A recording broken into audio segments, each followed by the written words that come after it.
This video is sponsored by Disney. We eat orphans. Hey, does anyone know what fridge horror is yet? That's not the result of forgetting about dairy products for long enough for them to gain sentience. It's a real narrative thing that every story ever told has in some form or another. Often the darkest moments in a narrative are the ones that are hidden away just out of sight. The ones that take that little bit of extra thought before it all clicks in your head and the true horror is laid bare. I love this a lot, and I'm always on the lookout for these extra bits of lore that take a bit more work to understand, but unfortunately, I'm in the minority. The term fridge horror, taken from TV tropes, sadly isn't in the mainstream yet. It wasn't 7 years ago when I made this video before, so I'll see you back here in 2030 when I'm giving this video another weird title. It's creepy story stuff that you have to work a bit to find. One day, maybe everyone will have horror in their fridges.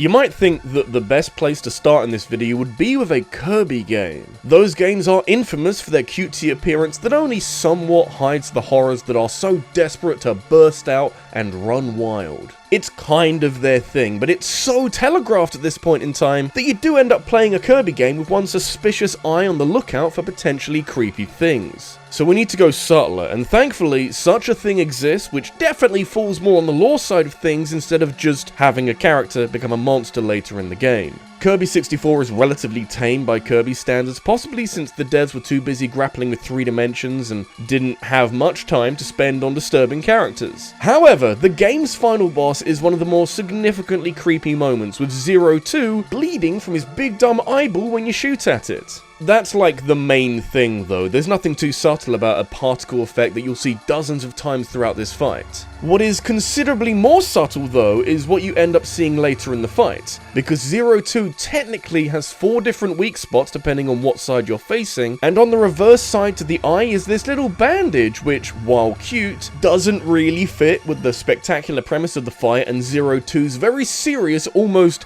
biblically accurate angel design. The reason why this is here is because Zero 1, or just Zero from the end of Kirby's Dream Land 3, ended that game by bursting its own eye out from the rest of its body in a shockingly violent way for such an adorable game. In Kirby 64, we have acknowledgement that this scene happened, but it's fine now because Zero 2 has a bandage on it that keeps its horrifying bloody eyeball back where it belongs. Like, it's a tiny detail that retains continuity of something really disturbing from a previous game. That means it wasn't an accident.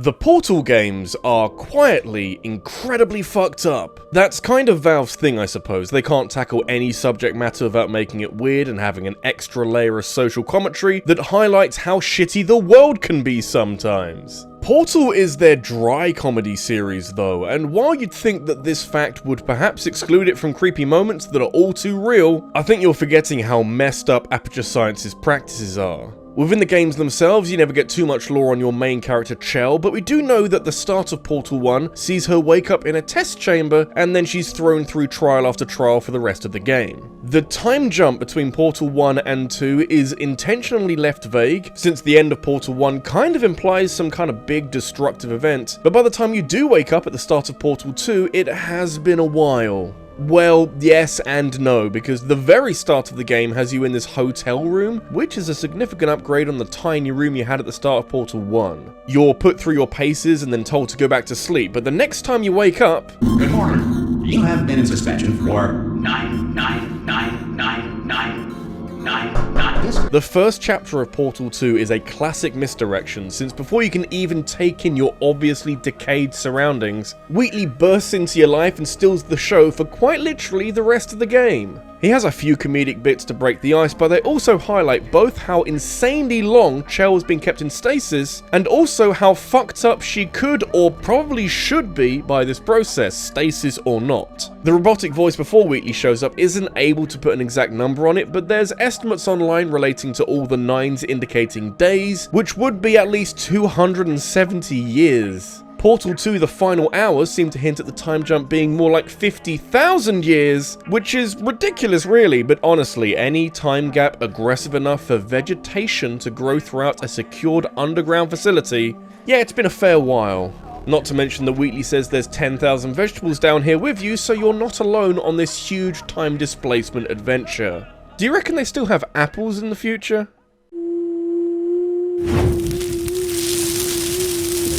Animal Crossing is all sorts of messed up, but not for the reason you might think. Sure, the idea of owing a sneaky tanuki and eye-watering debt might sound depressingly realistic, but I want to tackle something that often gets overlooked: the gyroids. Fun fact, in the original Animal Crossing, the basement of my fully upgraded house was where I would put all my gyroids, so it's safe to say that I know a thing or two about these strange little dancing, squeaking robot guys. You can dig them out of the ground and be instantly disappointed that they're not a fossil. But hey, you can place them down in your house like furniture and watch them throw shapes and beep along to any music you have playing. They are wonderful and also really creepy if you think about them too hard. How are they moving and how are they so well synced up to the music? The answer may surprise you. Let's start with real-world parallels first. Gyroids are based off of and are actually called haniwas in the Japanese versions of these games. Haniwas are terracotta figures often used in burial rituals to protect and hold the souls of the deceased, which is why you dig gyroids out of the ground. You are effectively robbing graves here. Considering the autonomy the figures have in Animal Crossing, it's very likely that the trapped souls are trying to communicate with the outside world. In fact, the only way you can save in the GameCube game is by talking to a gyroid outside of your house, and they are very chatty. The extra layer of creepiness comes from how Animal Crossing uses gyroids, since Coco is a villager based off of gyroids who doesn't blink or change her facial expression.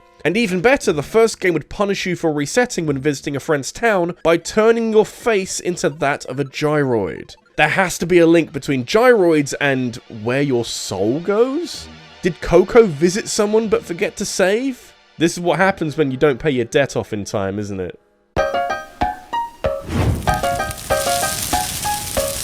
Hey, did you know that the planet PNF 404 from Pikmin is either a version of or simply just our Earth? Yeah, the Pikmin games aren't subtle about this at all, with all the treasures from Pikmin 2 painting this as obviously as possible, but it brings up the more important question of where the fuck did everyone go then?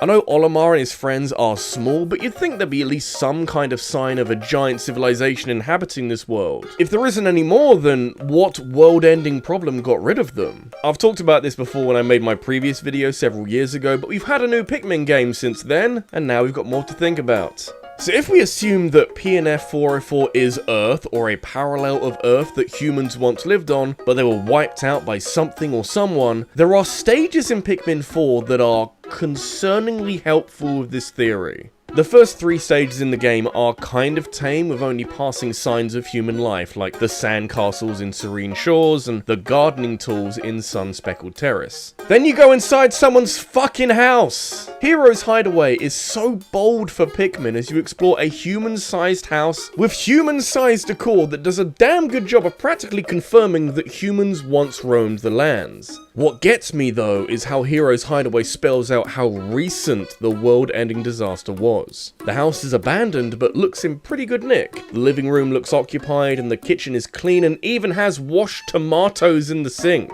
Whatever killed off the humans happened just before you got here, like they vanished into thin air and left what they were doing at the time just laying around the place. Miyamoto is hiding some lore that we may never hear.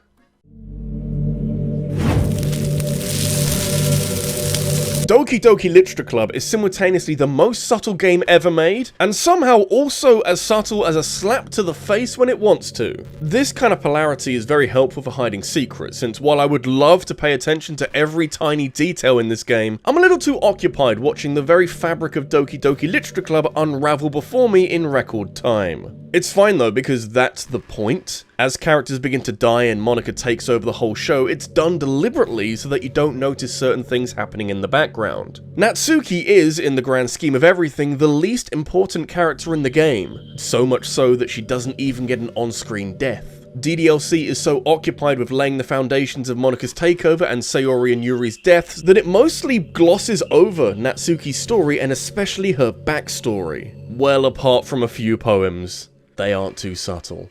The elephant in the room is that Natsuki comes from an abusive home. There are small hints littered through your conversations with her, but together they paint a picture of her father being very strict at best and physically abusive at worst. You can see her abrasive personality as a coping mechanism that she has developed over time, but even away from this, there are multiple references to her home life being terrible, including when she falls asleep at the club, and Monica gives her a protein bar since she's so malnourished, which may also explain why she's so short. The poem she writes later on that explicitly references her father is the most clarity we're ever given to the situation, and you can even argue that this little bit of lore isn't hidden at all, but given how the rest of the game unfolds, and how Natsuki doesn't really get much of an ending apart from being deleted off screen, her disturbing home life is so easy to miss. When you're sitting there with Monica at the end and she's referring to you by your computer name, do you think you're still wondering about Natsuki and her father?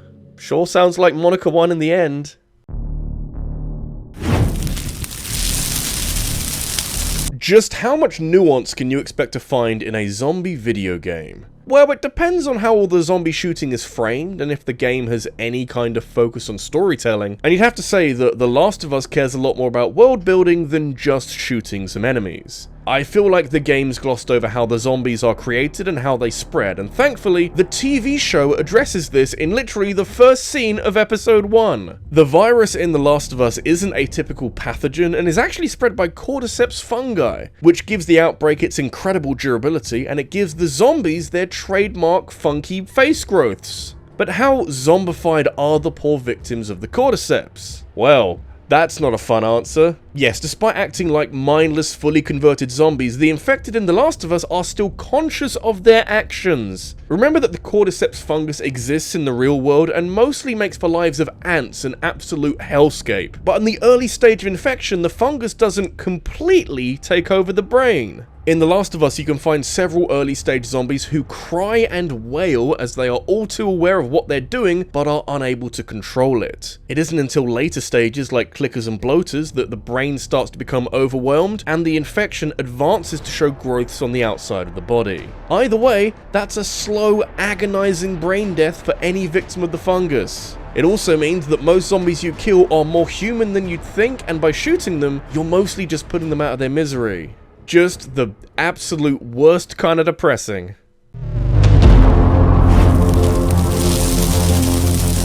If you want political horror, then Metal Gear is where you'd go. Certainly the second game has some choice words to say about the nature of free will and how large organizations can dictate global events, but for more traditional fridge-based horror, the best place to go is probably the Phantom Pain. There's a lot going on in this game by virtue of how MGS5 plays of who the main character is, but one of the most memorable scenes comes from what happens if you decide to rescue all the stray soldiers who used to work at Mother Base. They're simple missions where you can bring the soldiers home with some good non-lethal shooting, but it's your reward that is significant. As soon as you build the medical platform in MGS5, you can unlock this small room where you can find Paz, who definitely died at the end of Ground Zeroes, but is back now with no memory of what happened. In fact, MGS5 attempts to retcon her death by suggesting that the explosion was actually from an RPG instead of the bomb that killed her. So, okay, I'll go save some soldiers, and you're rewarded with photos of Paz that are supposed to help her regain her memories. And this works for a while, but at the final memory it's revealed, pretty gruesomely, that there was always a second bomb and that this Paz is a mere hallucination of Snake's guilt. This is true, kind of, because once you reach the end of the game and it's revealed that this Snake is in fact the medic from that helicopter brainwashed to become Snake, you realize that this has been one horrifying guilt trip where the medic can't quite comprehend the patient they couldn't save. It also speaks to the disassociation that the medic is feeling that he is projecting onto Paz's selective amnesia. It's just very messy and very fucked up, and was definitely my thirst for after the big reveal at the end. No one lives a happy life in Metal Gear.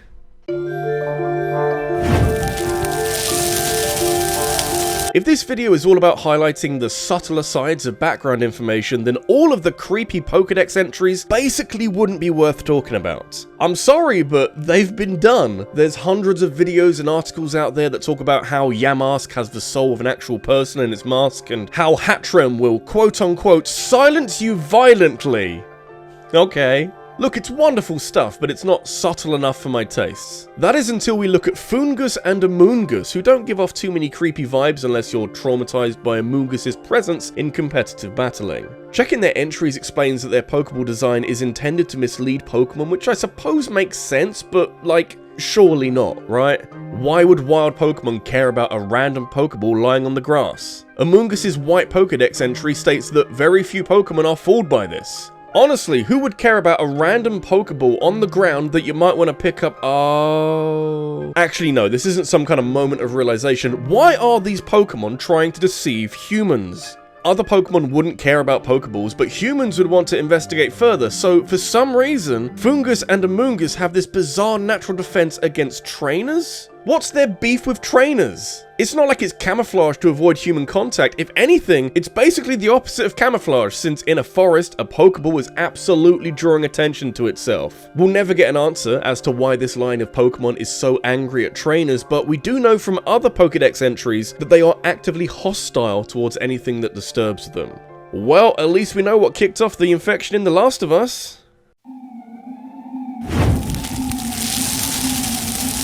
This whole topic is practically made for The Legend of Zelda Majora's Mask. There's tons of disturbing stuff in this game that is put on show more explicitly, but that just means that there's even more disturbing things hiding in the background. I won't pretend to be the one who realized this little nugget of fridge horror because I actually saw Zeltic talk about it a few years back, but the way in which Majora's Mask glosses over an item as horrifying as the all-night mask, can you blame me? For the low price of 500 rupees at the Curiosity Shop, you can purchase a mask that is described in-game and by the owner as something that won't allow the wearer to sleep. Now, Majora's Mask is a Zelda game, which means that flavor text like this is designed to set off a light in your brain that says, where might staying awake for a long time be useful? Ah, I know. Andrew's grandmother tells a story that puts Link to sleep. I bet it's useful for that. And that's likely all that Nintendo initially intended, but then you think about it for more than a few seconds and, oh, guys, I don't think sleep deprivation is good for you. Even worse than that, sleep deprivation fucks you up like nothing else. It's been used at various points throughout human history as a form of torture, and it is so effective and so inhumane that various judicial courts across the world have decided that it's a breach of human rights and a step too far. The brain has an inbuilt method for forcing sleep on a person, so the idea that enforced sleep deprivation is imposed on a prisoner is understandably potent and deadly. So back to the all-night mask, and to be honest, I know the design of the mask makes it look like a cage to fit over the face and the blood-red eyes hint at a side effect of sleep deprivation, but maybe Nintendo were using this concept just to stave off sleep during a really long story? Yeah, no, a gossip stone gives the game away, and the all-night mask is referred to as a torture device of insomnia. Wow, that's like genuinely illegal. Celeste is one of the best games I've played in the last 5 years. 2D platformers have had a bit of a resurgence recently, but Celeste does so much to separate itself from the rank and file by being mechanically simple but having a smooth difficulty curve that facilitates the more complex ideas within its movement. Honestly, incredible, and that's before you get into any of the optional levels that take every ounce of your skill, but it's also narratively a fascinating journey of overcoming literal and figurative obstacles. It's described on its own website as a game about climbing a mountain, as if to deliberately undersell itself and to hide the true nature of what it means to climb the mountain. At the end of the first level, there's a memorial dedicated to those who perished on the climb, and I know the first level was a little challenging, but at the time I didn't think it was challenging enough to require its own memorial, you know? Like one of the later levels that took me literal hours, yeah, that would have made sense. However, Celeste quickly opens itself up as a story not about merely climbing a big hill, but actually about self-discovery, and in particular, overcoming the challenge of mental illness and depression. The events of the story become more apparent as you progress, and especially when battling gets involved later. But when we're talking about climbing a mountain, it's an allegory for depression. So, those who perished on the climb? Well, that sure sounds like those who weren't able to defeat their depression and possibly perished due to suicide. Which is sad and disturbing, and that's definitely one way to read this, but there's an additional side as well. You see, there's strong themes of self-discovery in Celeste, and many have associated this with being transgender, including creator Maddie Thorson, who in addition to sharing her name with the protagonist, adopted the name Maddie 2 years after Celeste came out. Maybe I'm reading too much into it, but if the climb can mean fighting off depression, it could also be the uphill battle of self-identity that transgender people must go through, and sadly, those who perished on the climb isn't just about suicides. This memorial at the end of the first level spreads very wide and to some very serious subjects. And here's me thinking that the first level wasn't so bad. And yeah, those are the scariest hidden lore detailed things in video games. Do you agree with me, or is there something else you'd have at number 1? Let me know in a comment down below. And if you enjoyed the video, make sure to leave a like, hit subscribe for more, and hit that bell for notifications of every new video. If you need something else to watch right now, I ranked Bethesda games last week, and I also want to thank my top supporters on Patreon, including Scott Riker, The Green Scorpion, and Sarah Malion. Thank you for watching, and I'll see you in the next one. Take care.